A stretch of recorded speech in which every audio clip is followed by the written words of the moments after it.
Hello and welcome back to the channel. Glad to have you here. Today we're going to talk about how I used Shutterstock stock photography in order to make passive income. Now this is my own experience. I'm going to share the good, the bad and the ugly, everything that you need to know to get started, and also lessons that I've learned and my next steps in how I intend to change things around in order to see what's going to work and try a different route. So I'm going to share that with you, also my journey. So let's have a look at Shutterstock. It is a wonderful website, really easy to use, and just basically the idea that you can sell your images digitally multiple times in itself is a very revolutionary side hustle, or so I thought at the time. So I first came across the stock photography side hustle through a video that was published on YouTube by Nicole Glass. Now I will link her video in the description box below if you want to check it out. And she is a photographer who has been successfully selling her images since 2017. Now although she did only make 0.25 cents in her first month, she did not give up until she was making 3 figures monthly on the Shutterstock site only a year later. And she has a series of videos talking about everything that you need to know regarding selecting, uploading and marketing your images and videos to make consistent passive income on Shutterstock. Now what I want you to understand is, as a takeaway, is whatever side hustle you want to pursue, if you do not have the budget to hire a coach, you can easily find free inspiration here on YouTube. Lots of successful people can serve as your mentors without the extra expense. Also, comment on the videos, ask questions. I remember when I first saw Nicole's video, I really felt inspired, and then a couple of videos later I asked some questions and she was kind enough to reply, and that really helped, and that really also helped me later on to change the niche that I was in terms of the photos that I was uploading. Also, lots of YouTubers are lovely and they will respond to you and give you the advice that you would need. So why did I start stock photography? I joined Shutterstock on the 27th of December 2018, and I had just recently come back from a 3-year stay in Australia.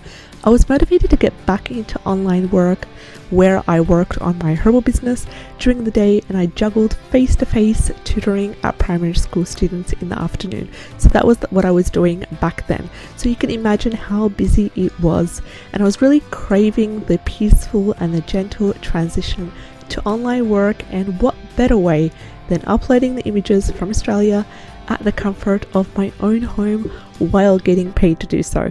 So after binging on hours of YouTube videos and articles by many other bloggers, including Nicole's, I decided to dive in and I submitted my application to Shutterstock. And one of the best takeaways from this is that take your time to research the platform that you can join. Make realistic goals before you get started. Create mini goals and hold yourself accountable. This is something that I did not do, which I know now would have made a significant difference in the overall success on the Shutterstock platform. So I will link my profile in the description box below if you want to check it out on Shutterstock. And now, why did I choose Shutterstock despite all these other stock photography websites? Now, although there were only platforms such as iStock, formerly known as Getty Images, AdobStock, Dreamstime, I chose Shutterstock because it was really easy to use and it has so many other benefits. Let's have a look. First of all, it's been active for the last 15 years. It allows the sale of images, music and stock videos.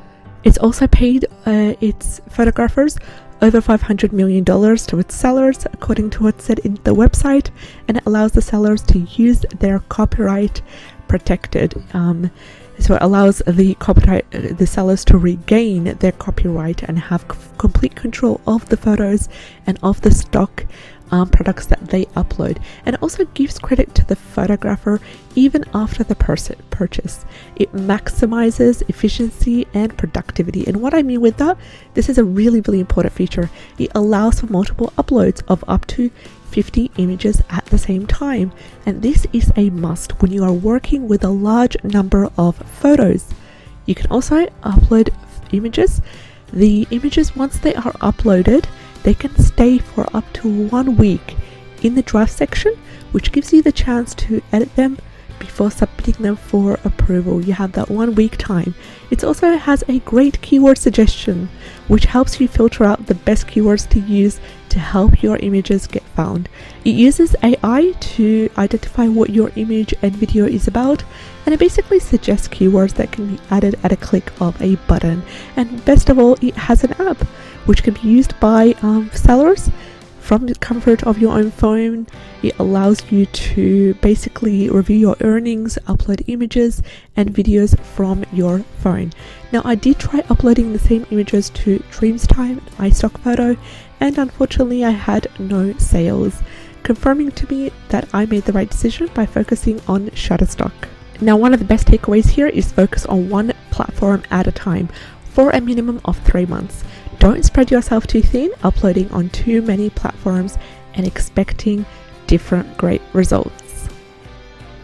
So let's have a look at the results. So in one sitting, I uploaded 75 images, pictures to the Shutterstock platform.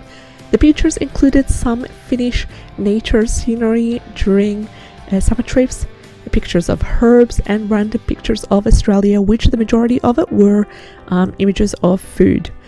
44 images got approved, while 31 images got declined because of issues with angle, lighting, and sizing issues. And I also used a regular camera on my phone, and I resized my images to make sure they were all 5000 pixels times 5000 pixels. And in order to do so, I used CANVA Premium in order to resize my images, which I also used Canva for so many other things, so I already had that premium account ready to go. But I'm sure there's other tools that are free online that you can use to resize your images if you intend to do so. So I made my first sale within the first month, and to my surprise, I did sell 2 digital downloads of the elderberry syrup herb mixture, which will be pictured in the video.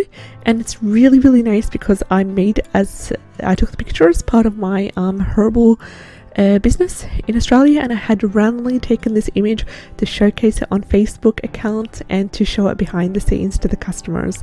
And this has become my bestseller since I posted it on the Shutterstock platform. And then again, I made a total of 12 sales during my first 4 months on the platform. And I started on Shutterstock on a casual basis, so keep that in mind. Occasionally, I was on Shutterstock, and I was also juggling other things and other platforms at the same time, including WordPress, YouTube, and Etsy, and Redbubble.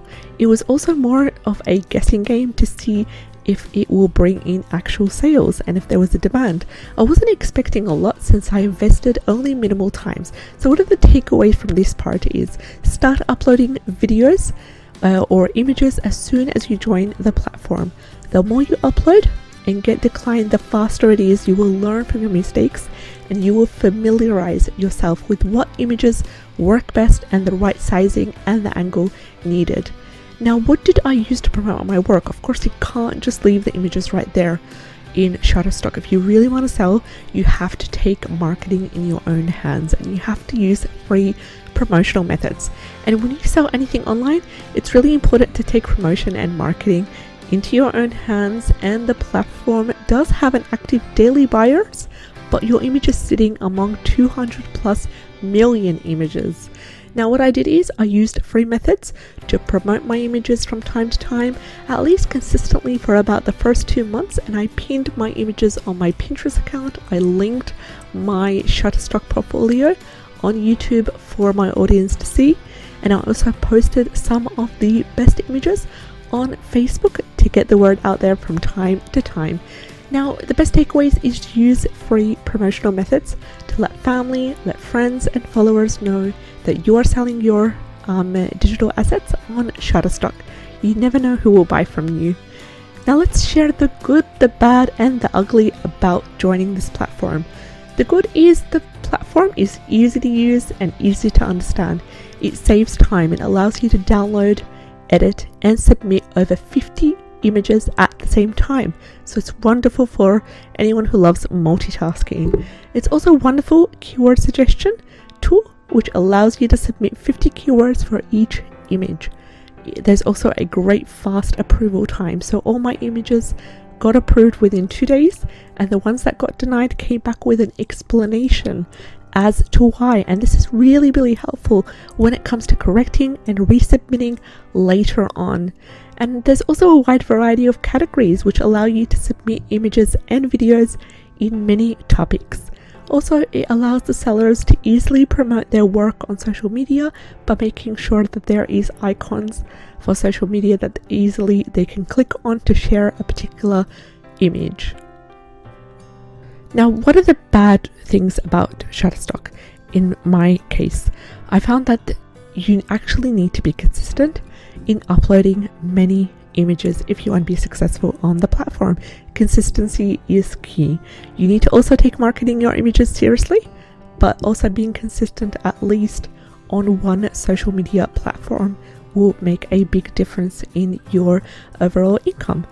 And the ugly side that I found is it has insanely low pay for the number of times the image got downloaded or purchased. For example, my average was 0.25 cents per purchase, and that was very bad in my case because I did invest quite a bit of time in the first 2 months. So you need to have a vast portfolio featuring high quality images about different topics. One of my biggest mistakes that I did is I focused on the nature niche, which is very populated niche as advised before. So focus on a niche that you're passionate about, that you love, but also make sure that if it's really overpopulated, try to sub-niche. Try to focus on a sub-niche instead of a larger niche. Now, what are my next steps? What am I going to do in order to try again and see what I can get from the Shutterstock platform? And if you want to follow my journey, please click on the subscribe button.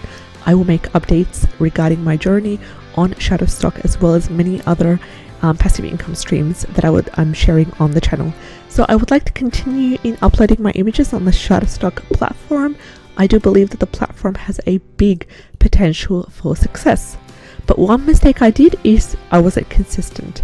Consistency is the key to success when it comes to building a good side hustle. Consistency in both uploading and promoting my work. My aim is to upload and publish a minimum of 50 images per month. Also, diversifying my images. Upload less nature, upload less scenery, and more about daily life, more about trending topics as well. And also, I want to dive into model photography.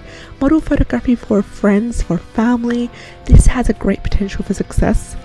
Also, placing my images in Creative Fabrica is a great alternative to Shutterstock, which will pay you in 3 ways, and I will include my link for Creative Fabrica. If you want to join, you get lovely benefits, and also they do make discounts from time to time. Last time it was around $1 to join for a trial of 1 month. Also, one of the best takeaways is you do not need to be a professional photographer in order to succeed on the platform, but what you do need is a great high quality camera on your phone and the right mindset to succeed. Be consistent in uploading great quality images. Focus on 2 platforms to promote your work. And lastly, and most importantly, diversify your portfolio. Implement model photography, stock videos, and embark in trending topics. So in the description box below, I will include a link for a 1 month free access to a CANVA Premium as well as Creative Fabrica, and I will include the link to my portfolio and also a link to sign up for Shutterstock if you are interested to do so. Thank you so much for watching, and if you want to follow my journey on making passive income, click on the subscribe